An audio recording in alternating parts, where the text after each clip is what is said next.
며칠 사이 서로 다른 도시에서 서로 다른 종류의 합의가 동시에 굴러가기 시작했습니다.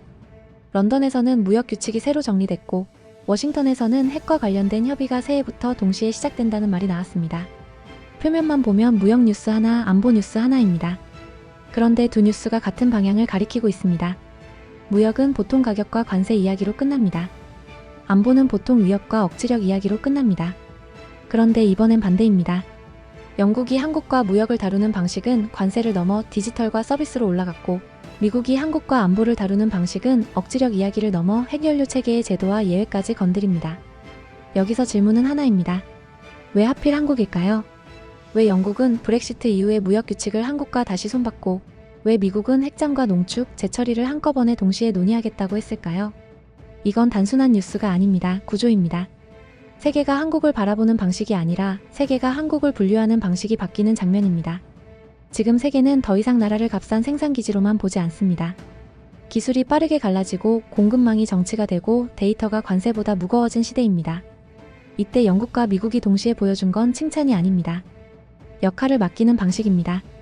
한국이 어떤 자리에 놓이기 시작했는지, 그 자리의 가격이 무엇인지, 그리고 그 자리가 앞으로 한국 경제와 안보를 어떻게 바꿀지까지 구조로 풀어보겠습니다. 먼저 런던입니다. 영국은 한국과 업그레이드된 자유무역 협정에 합의했습니다. 핵심은 98% 품목에서 사실상 관세 혜택을 계속 가져가도록 고정했다는 점입니다. 로이터는 이 98%가 약 20억 파운드 규모의 영국 수출과 연결돼 있다고 설명했습니다. 여기까지만 보면 흔한 결론이 나옵니다. 영국은 브렉시트 이후 새 무역 파트너가 필요했고, 한국은 구매력 있는 시장이니 서로 윈윈이다. 자동차, 식품, 제약 같은 품목이 더 잘 팔릴 것이다. 실제로 영국 정부는 서비스 분야에서 연간 4억 파운드의 추가 효과를 기대한다고 이야기합니다. 이 설명은 절반만 맞습니다. 왜냐하면 이 딜의 진짜 핵은 관세가 아니라 규칙의 방향이기 때문입니다. 여기서 많은 사람들이 놓치는 포인트가 있습니다. 98% 관세 혜택이 중요한 이유는 혜택이 크기 때문이 아니라 혜택을 끊지 않고 고정한다는 데 있습니다. 원래 영국과 한국의 기존 협정은 영국의 유럽연합 탈퇴 이후 이어받아 만든 연속 협정이었고, 이번 업그레이드는 그 체계를 현대화하는 성격입니다.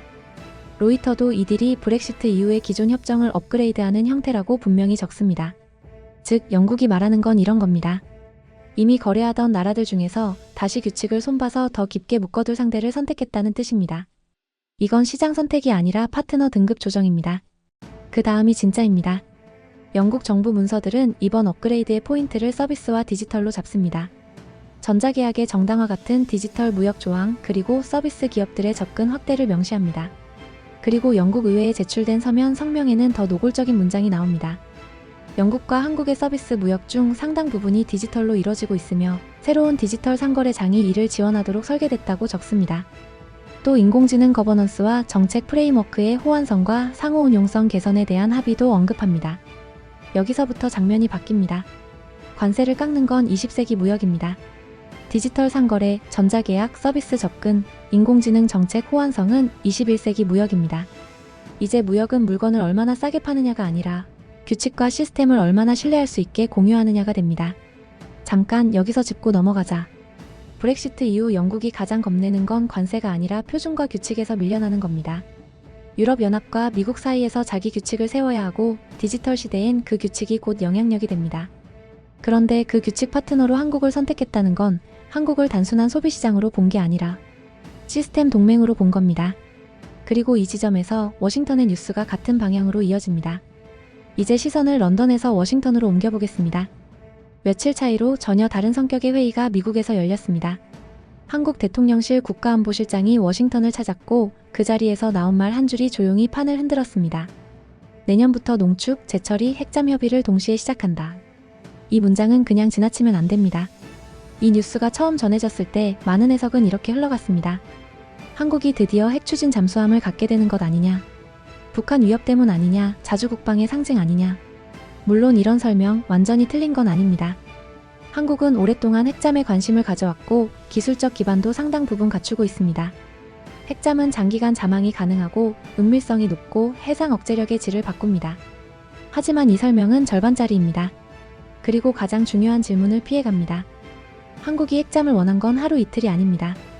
그런데 왜 지금, 왜 미국이, 왜 동시에 농축과 재처리까지 묶어서 논의하겠다고 했을까요? 핵잠 하나만이라면 그냥 무기 이야기로 끝났을 겁니다. 그런데 이번엔 다릅니다. 기사에서 가장 무서운 표현은 이겁니다. 우선순위 없이 한꺼번에 다 론칭한다. 외교에서 이 말은 아주 명확합니다. 정치적 선언 단계를 넘어 실무 협상 테이블을 깐다는 뜻입니다. 우라늄 농축, 사용후액 연료 재처리, 핵 추진 잠수함. 이 세 가지는 원래 같은 문장에 잘 안 들어갑니다. 왜냐하면 이건 전통적으로 핵보유국 관리 영역이기 때문입니다. 미국은 지금까지 이 영역을 극도로 제한해왔습니다. 여기서 한 줄이 더 나옵니다. 미국 원자력법 91조. 이 조항은 뭐냐면 미국 대통령이 직접 승인할 경우 군사용 핵물질 이전을 예외적으로 허용할 수 있는 조항입니다. 이 조항이 실제로 적용된 사례 많지 않습니다. 대표적인 사례가 하나 있죠. 바로 호주입니다. 미국, 영국, 호주 안보 동맹 오커스. 호주는 이 조항을 통해 핵잠을 도입하는 길을 열었습니다. 그리고 지금 한국 이야기에서 똑같은 조항이 언급되고 있습니다. 이건 상징이 아닙니다. 이건 등급 이야기입니다.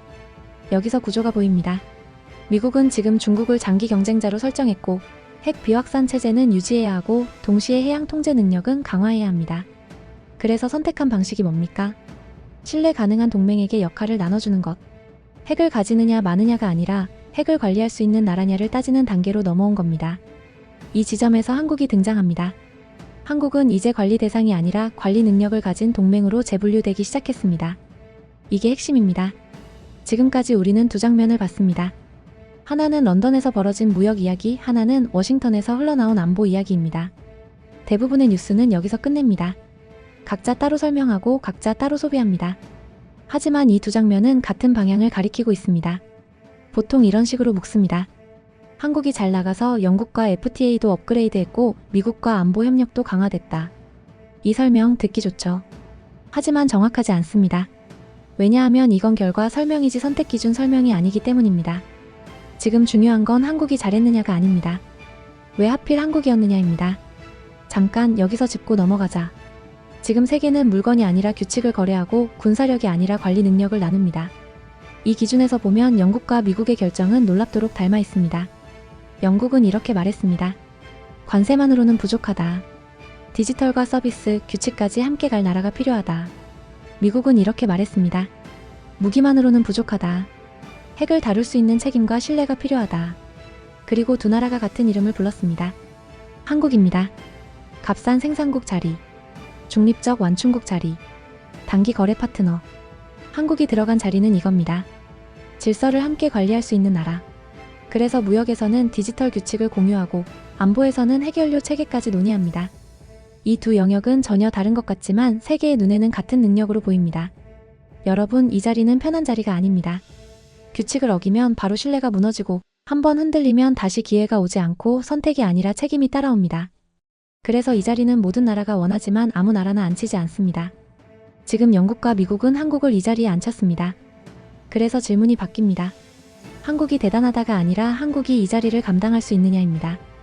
디지털 규칙을 지킬 수 있느냐, 핵 비확산 원칙을 관리할 수 있느냐, 단기 이익보다 장기 책임을 선택할 수 있느냐. 이 질문 앞에서는 국뽕도 비판도 모두 의미가 없습니다. 이건 역할 테스트입니다. 이 장면이 중요한 이유는 앞으로 10년, 20년 동안 한국이 흔들릴 때마다 이 자리가 기준점이 되기 때문입니다. 이제 질문은 하나입니다. 이 구조가 일회성일까요? 아니면 방향일까요? 지금까지 나온 신호들은 모두 같은 답을 가리킵니다. 무역은 더 깊어지고 안보는 더 예외가 생기고 기준은 더 까다로워집니다. 이건 후퇴가 아니라 진입 장벽이 올라가는 구조입니다. 여러분, 한국은 지금 가장 편한 길에 서 있지 않습니다. 하지만 가장 의미 있는 길 위에 서 있습니다. 선택받는 나라에서 책임지는 나라로, 따라가는 나라에서 관리하는 나라로. 이 변화는 조용하고 그래서 더 무겁습니다. 그래서 오늘 이 두 뉴스를 이렇게 정리할 수 있습니다. 영국은 무역에서, 미국은 안보에서 한국을 예외로 다루기 시작했다. 여러분, 이 변화가 성공으로 남을지 부담으로 남을지는 이제 한국의 선택에 달려 있습니다.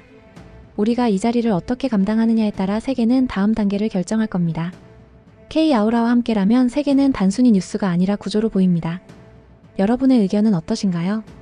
자유롭게 댓글로 남겨주세요.